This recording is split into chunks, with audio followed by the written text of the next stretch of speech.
اللہ من الشیطان الرجیم بسم اللہ الرحمن الرحیم۔ آج کی ویڈیو میں ہم بہمنی سلطنت پڑھیں گے۔ بہمنی سلطنت پہلے ان کا تعارف پڑھیں گے، پھر اردو ادب میں یعنی بہمنی سلطنت میں علاؤالدین بہمن شاہ یہ پورا نام تھا، اسی نام پر بہمنی سلطنت کی بنیاد ڈالی۔ علاؤالدین بہمن شاہ نے 1347 میں بہمنی سلطنت کی بنیاد ڈالی گئی۔ یہ حکومت 1347 سے 1525 تک قائم رہی اور اس حکومت میں فارسی زبان کی بجائے سرکاری زبان جو تھی وہ اردو تھی۔ ان کے خاندان کے 18 حکمران جس نے 200 سال تک حکومت کی دکن پر۔ آخر میں سلطنت کے زوال کے بعد صوبے خود مختار ہو گئے اور بہمنی سلطنت 5 ریاستوں یعنی بیجاپور، احمد نگر، برار، گولکنڈہ اور بیدر قائم ہو گئی۔ یہ تعارف تھا بہمنی سلطنت کا مختصر سا۔ اس کے بعد ہم بہمنی سلطنت اور اردو ادب کے بارے میں بات کرتے ہیں۔ سید محمد حسینی بند نواز گیسو دراز اردو کا پہلا مصنف کہا جاتا ہے، یعنی ان کو اردو کا پہلا مصنف کہا جاتا ہے، اور ان کی کتاب معراج العاشقین اردو کی پہلی تصنیف ہے۔ ڈاکٹر جمیل چلیبی ان کے مطابق معراج العاشقین اور اردو کی پہلی تصنیف نہیں ہے۔ یہ ڈاکٹر جمیل چلیبی کا دعویٰ ہے کہ معراج العاشقین جو ہے یہ اردو کی پہلی تصنیف نہیں ہے۔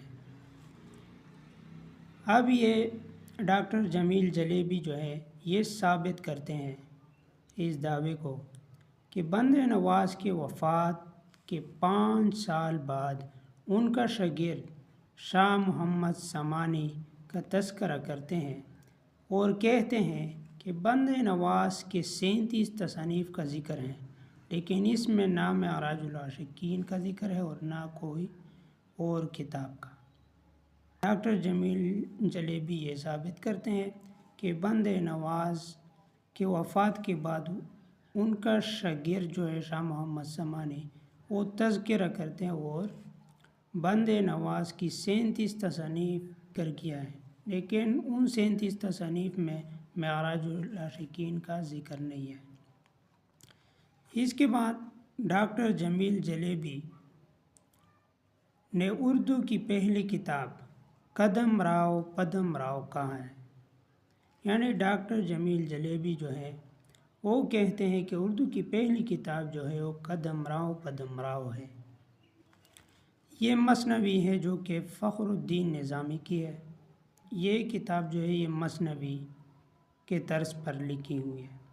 اس میں ایک راجہ قدم راؤ ہوتا ہے اور وزیر جو ہے وہ پدم راؤ ہے۔ اس کے بعد دوسرا نام جو ہے شاہ میراجی شمس العشاق، انہوں نے سب سے پہلے اردو کے لیے ہندی کے استعمال کیا۔ ان کے مشہور مثنوی جو ہیں خوش نامہ جو 170 اشعار پر مشتمل ہے۔ دوسری تصنیف جو ہے شہادت التحقیق جو 563 اشعار پر مشتمل ہے۔ تیسرا نام جو ہے ہمارے پاس اشرف بیابانی۔ بیابانی اس لیے کہتے ہیں اسے کہ وہ جنگلوں اور صحراؤں میں رہتے تھے۔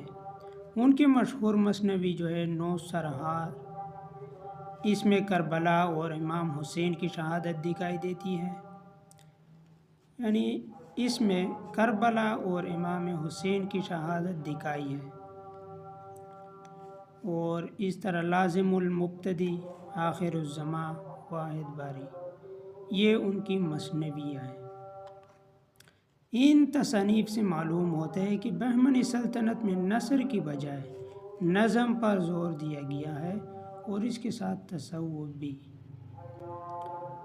یعنی بہمنی سلطنت میں جو اردو ادب نے ترقی کی، نثر کی بجائے نظم پر زور دیا گیا، یعنی بہت سے شعراء نے مثنویاں لکھی۔ تو یہ آج کا ٹاپک تھا۔